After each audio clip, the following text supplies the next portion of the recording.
तीन बहनों की लालची भाभी। करिश्मा, रेशमा और मनीषा तीन बहनें हैं। उनका एक भाई भी है, मयंक। मयंक अपनी बहनों को बहुत प्यार करता है, लेकिन मयंक की पत्नी सविता मयंक से इस मामले में बिल्कुल ही अलग है।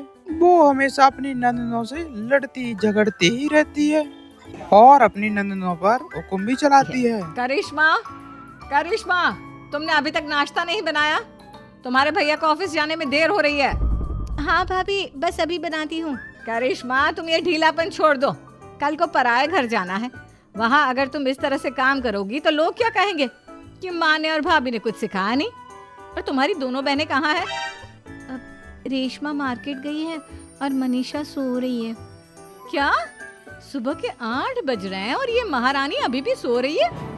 यह कहते हुए सविता अपनी सास दुर्गापति के पास पहुंच जाती है। माँ जी, देख रही हो अपनी बेटियों के तौर तरीके? क्या हुआ बहू, सुबह सुबह क्या कर दिया मेरी बेटियों ने? अरे एक तो अभी अभी उठकर किचन में गई है, दूसरी सुबह सुबह बाहर चली गई और तीसरी अभी तक सो रही है। क्या करूं मैं इन तीनों का, मैं तो परेशान हो गई हूँ। जा जाकर उठा उसे और रेशमा से मैं बात करती हूँ। सविता सीधा मनीषा के कमरा में जाती है और उससे कहती है, महारानी जल्दी उठो, सूरज सर पर आ गया है। भाभी थोड़ी देर और सोने दो ना, मैं रात को लेट सोई थी। वो क्या है ना, यूनिट टेस्ट चल रहे हैं। शराफत से उठती है या नहीं, या फिर पानी की भरी बाल्टी डालूं तेरे ऊपर? नहीं नहीं भाभी, मुझे बिस्तर में नहीं लाना, उठती हूँ मैं।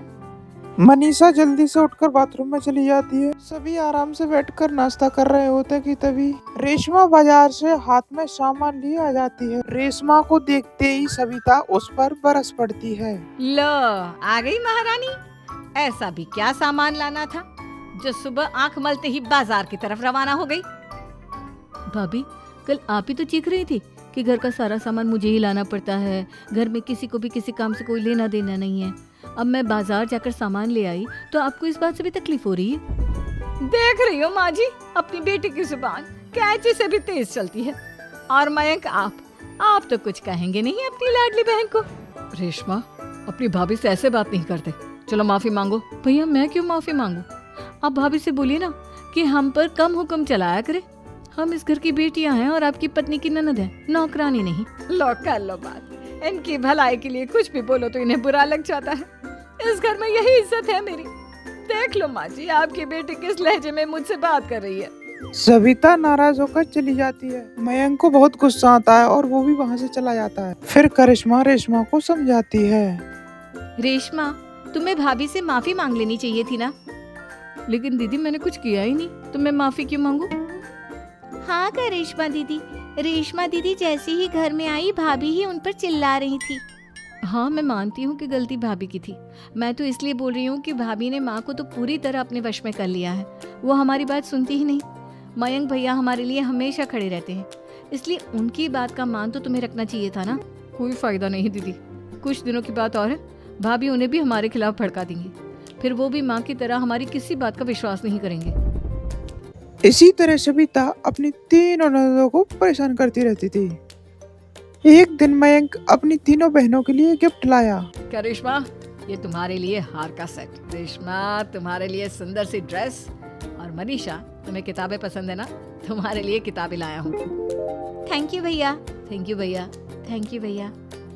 करिश्मा, तुम्हारा नेकलेस कितना सुंदर है। ये भैया कहाँ से ले आए होंगे? मैंने भैया को 3 दिन पहले फोन पर ये डिजाइन दिखाया था और आज भैया ये ले आए। सविता तो अपनी ननदों का गिफ्ट देखकर जल गई और करिश्मा का नेकलेस तो उसे भी बहुत पसंद आया। अपनी बहनों के लिए कितना अच्छा नेकलेस लेकर आए हैं। मुझे कभी कोई गिफ्ट नहीं दिया। मैं आज ही ये हार चुरा लूंगी। रात में सविता करिश्मा का हार चुरा लेती और उसे जो भी चीज अपनी नंदनों की पसंद आती थी वो उसे मांगती नहीं थी, बल्कि रात के अंधेरे में उसे चुरा लेती थी। और इसी तरह दिन बीतते गए और सविता ने मयंक के दिल में भी उसकी बहनों के लिए नफरत पैदा कर दी। एक दिन मयंक करिश्मा और रेशमा के लिए रिश्ता देखने के लिए गया। माँ, करिश्मा और रेशमा के लिए बहुत अच्छा रिश्ता आया है। वो लोग कल इन्हें देखने आ रहे हैं। आप और सविता मिलकर सारी तैयारी कर लेना। ये सुनकर करिश्मा और रेशमा खुश हो जाती हैं, लेकिन सविता सोचती है अगर इन दोनों बहनों की शादी हो गई तो घर और बाहर का काम कौन करेगा? मनीषा तो एक नंबर की कामचोर है, उससे तो किसी बात की उम्मीद लगाना ही बेकार है। मुझे इस शादी को रोकना होगा। अगले दिन सभी लड़के वालों के स्वागत के लिए लगे होते हैं। तभी मयंक अपनी बहनों से आकर बोलता है, तैयार हो गई तुम दोनों? देखो दोनों लड़के बहुत अच्छे हैं, मैं कोई कसर नहीं छोड़ना चाहता, इसलिए तुम उनके सामने अच्छे से बिहेव करना और अपनी भाभी से लड़ने मत लग जाना। करिश्मा, तुम वो नेकलेस पहन लो ना जो मैं तुम्हारे लिए लाया था। भैया मैं बहुत देर से वो नेकलेस ढूंढ रही हूँ, लेकिन मुझे मिल ही नहीं रहा। क्या तुमने नेकलेस खो दिया? तुम्हें पता भी है वो कितना महंगा था? तुम कोई काम ढंग से नहीं कर सकती। मयंक गुस्से में वहाँ से चला जाता है। थोड़ी देर बाद वहाँ लड़के वाले भी आ जाते हैं और दोनों बहनों को पसंद करके रिश्ता पक्का कर देते हैं। लेकिन सविता के दिमाग में तो कुछ और ही खिचड़ी पक रही थी। वह करिश्मा की कुंडली पंडित जी के पास लेकर जाती है और उन्हें पैसे देकर उसकी कुंडली बदलवा देती है। जब लड़के वालों के पास करिश्मा की कुंडली जाती है तो वह दुर्गा को फोन करते हैं। बहन जी, हमने करिश्मा की कुंडली अपने पंडित जी को दिखाई थी। आपकी बेटी की कुंडली नहीं बल्कि दोषों का पिटारा है। देखिए, मैं और मेरे पति इन सब बातों में बहुत विश्वास करते हैं, इसलिए हम आपकी बेटी से अपने बेटे की शादी नहीं करा सकते। इस तरह करिश्मा का रिश्ता टूट जाता है और सभी घर वालों को बहुत दुख होता है। अब कविता सोचती है, चलो करिश्मा का तो रिश्ता टूट गया, अब रेशमा का भी रिश्ता तोड़ना है। क्या करूं? अब सविता अपनी आवाज बदलकर किसी अननोन नंबर से रेशमा के होने वाले ससुराल पर फोन लगाती है। हेलो, मैं कौन हूँ कौन नहीं ये आपके लिए जानना जरूरी नहीं, बस इतना सुन लो कि रेशमा का 2 साल से किसी के साथ अफेयर चल रहा है। बस रेशमा का रिश्ता तुड़वाने के लिए सविता का इतना बोलना काफी था। अब रेशमा का भी रिश्ता टूट गया। मयंक और दुर्गा देवी ने उसे खूब करी कोटी सुनाई और करिश्मा से बार बार उस लड़के के बारे में पूछने लगे। आप दोनों मुझे क्यों परेशान कर रहे हो?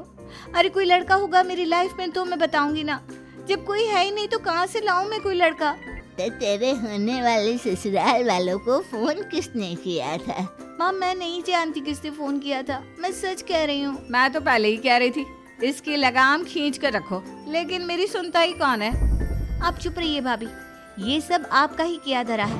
अब तीनों बहनों को विश्वास हो जाता है कि ये सब उनकी भाभी ही कर रही है। फिर तीनों बहनें अपनी भाभी को सबक सिखाने के लिए एक वकील कर लेती हैं और घर में हिस्सा मांगती हैं। देखो भैया, माँ बाप की जायदाद में जितना बेटों का हक होता है उतना ही बेटियों का, इसलिए इस घर के 4 हिस्से होंगे और हमें अपना हिस्सा चाहिए। मैंने तुम्हारे लिए क्या क्या नहीं किया और तुम इस घर में हिस्सा मांग रही हो? भैया, आप और माँ हम बहनों की कोई बात नहीं सुनते हो और भाभी हमारी शादी नहीं होने देगी क्योंकि उन्हें लगता है कि आप हमारी शादी में ज्यादा पैसा लगाओगे और उन्हें हम जैसी फ्री की नौकरानी कहाँ मिलेगी।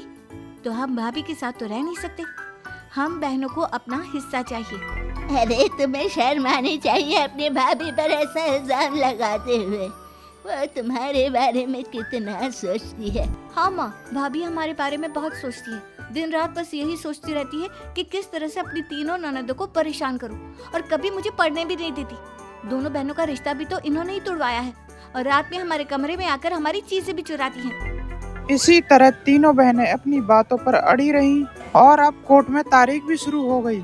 जब सविता को लगा कि उसकी तीनों ननदें इतनी आसानी से नहीं मानने वाली, तो उसने अपने पति और सास को सारी सच्चाई बता दी और अपनी तीनों ननदों से माफी मांगी। और मयंक और दुर्गा को भी अपनी गलती का एहसास हो गया। अब सविता खुद अपनी ननदों के लिए रिश्ता ढूंढती है और उन सबकी शादी भी कराती है।